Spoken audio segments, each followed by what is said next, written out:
Marjorie Hollman, author of Easy Walks in Massachusetts, More Easy Walks in Massachusetts, helped with Easy Walks and Paddles in the 10 Mile River watershed, and now Finding Easy Walks in Wherever You Are.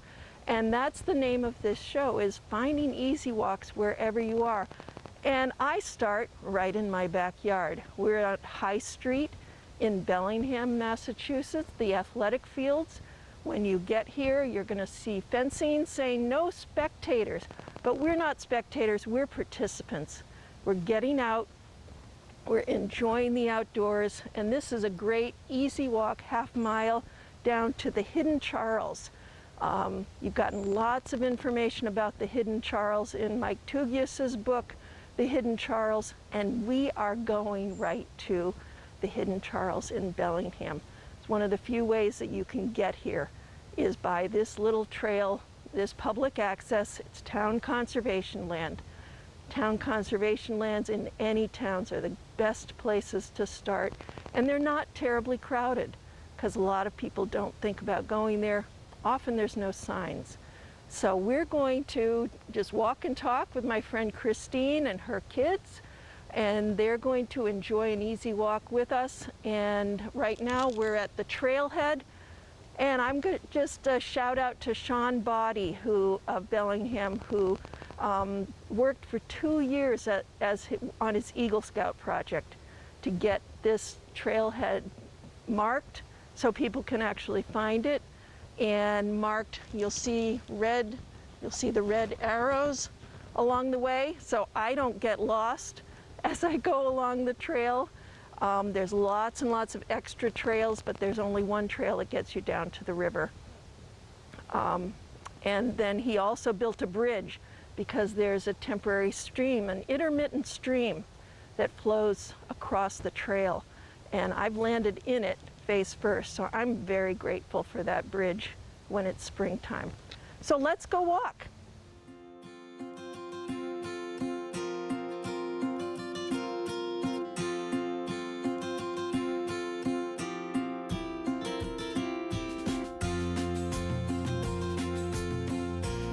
And it is a pandemic, so that's why we're wearing masks. We hope that's not something that we have to do all the time, and I'm using hiking poles because I have balance problems, and some people use them because they've got tough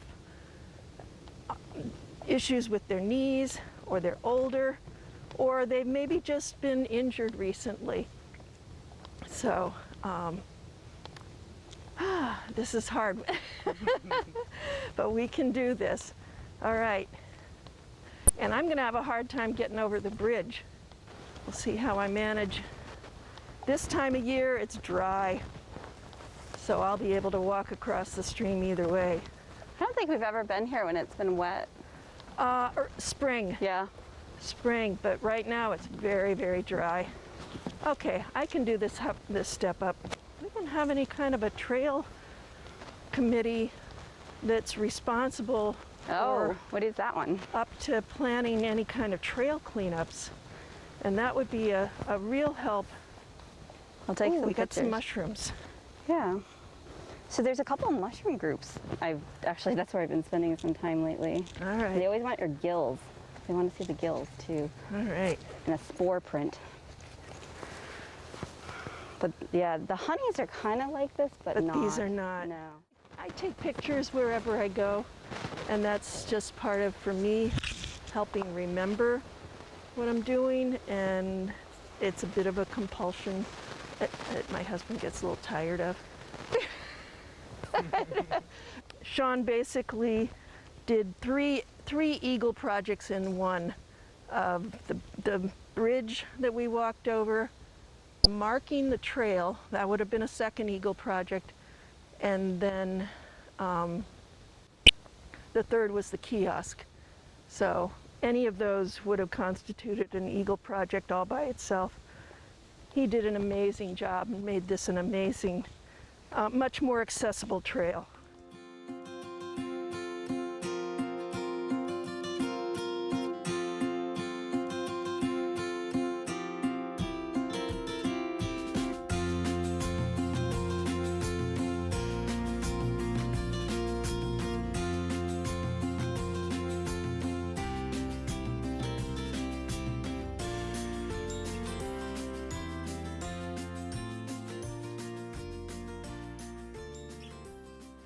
And he did it on both directions.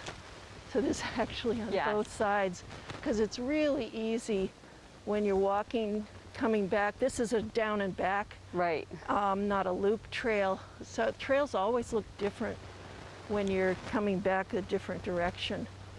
So you have to turn around and look. It was longer than I thought, and my husband kept saying, "Are you sure you're on the right path?" And thankfully, it finally showed up. But boy, the river is low. We're right in the middle of a drought. Yeah. So this is not a handicapped accessible trail. These routes definitely make it so you have to watch your step.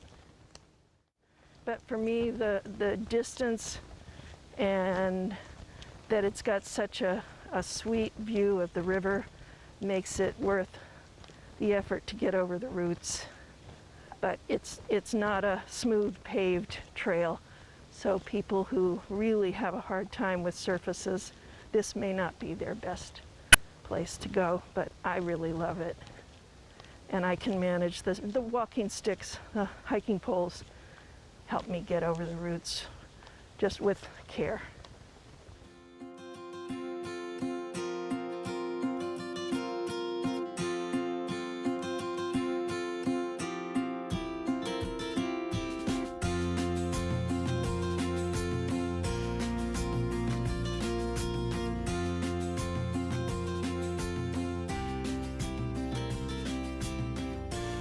What are our educational points for your school children going to be for today, Christine? Well, you can always count as recess. Gym. Okay. Biology. Oh, okay. I mean, weather, right? Yep. Oh, I hear an ovenbird. Hear that one, Anna? I don't recognize the calls Teacher, like teacher, you do. teacher, teach is the ovenbird. They're a reclusive. Yeah. They're kind of a shy one. The cool thing, though, is if we yell, teacher, teacher, teacher, they'll probably come over to investigate us because they're fairly territorial. What was the nuthatch? Okay, that's the teacher, teacher, teacher. Yes? And then you yank, yank, yank, yank. Over here is the white-breasted nuthatch. I get the nuthatch and the chickadee. Yeah. The rest of them, I'm not very good. I'm Yeah, giddy, the so I know the chickadees, and cardinal. Titmouse, there's cardinals flying. Yeah, you can hear them.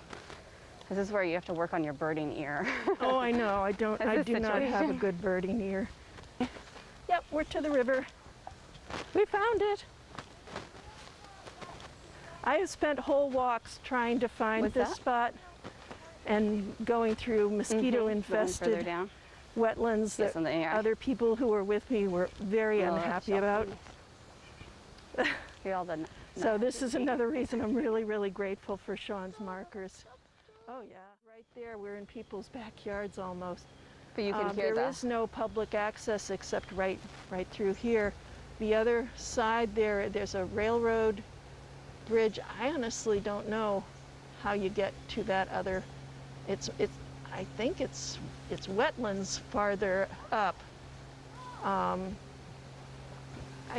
don't think there's easy access there, and there's Mill Street in town, right in the center of town, and then there's some businesses, and they block off the access to this direction, and it's really quite difficult to get to, except through High Street, and it's a beautiful spot.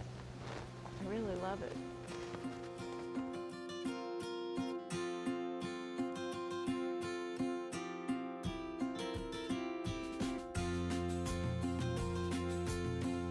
For sure.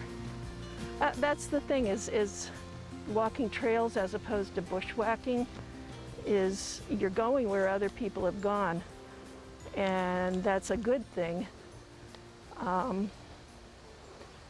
as long as it leads somewhere. You have dog prints this morning. Okay, dog walkers have already been here. That's fine. Or a dog by himself. Or dogs by themselves, right. You never know.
back there too.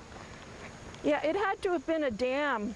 Right. Okay. You know, there's like I said, there are dams like that all over the countryside.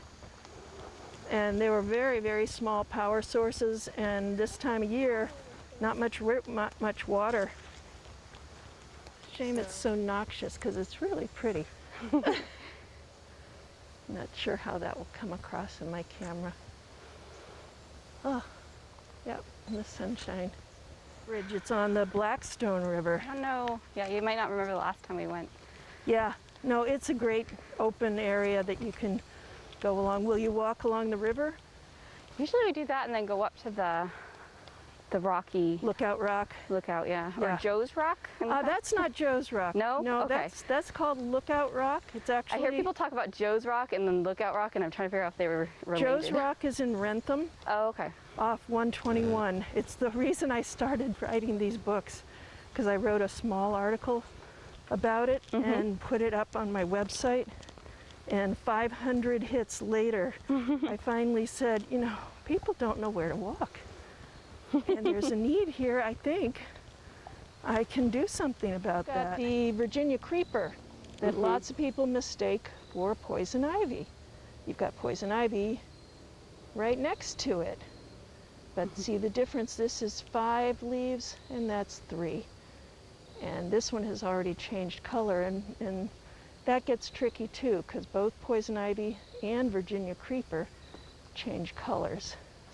If you see any poison ivy roots on the trees, that would be a good thing for us to point out. Oh, the furry ones? What's that? The furry ones? Yes, yeah. Yes, because people don't realize those are noxious as well, especially as the winter gets on. Yes, people lean against the tree. Well, yeah, don't wrap around your arms around the tree with the furry roots.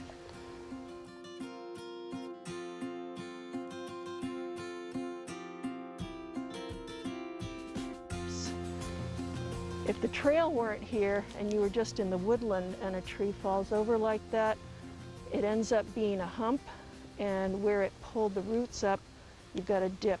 And so you've got dips and pillows. And I'm sorry I can't think of the author's name that I read about that made it so when you're going through the landscape and just walking through a woodland, it's something to look for wherever you go is you're going to see those dips and pillows, and those are from trees that fell years and years ago and have since collapsed into the woodland floor. And the pillows are still, those dips are still there from where the tree used to be. So this is kind of cool when you see a tree stump like this. White pine borer or bud? Borer, yeah. White pine borer. They split the growing bud, so then the tree splits up into 2. So. Sounds right. Weakens the tree. Oop. And who's that? They'll eventually rot and fall over.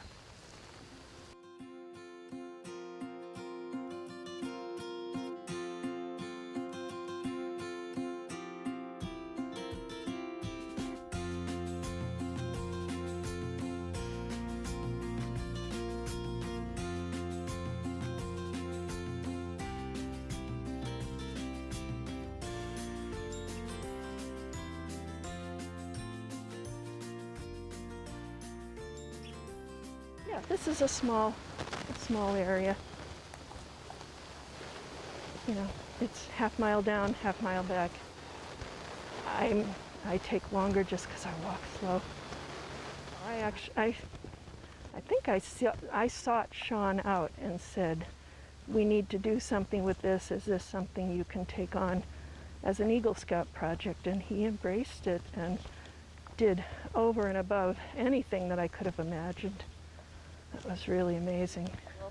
There's a flock of robins up here. Oh yeah.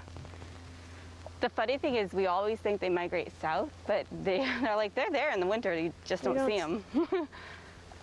They're not on the ground eating. They used to migrate in colder weather, or? Oh, they do. Some of them do, but like there's still a bunch that stay around. We just don't see them in the winter.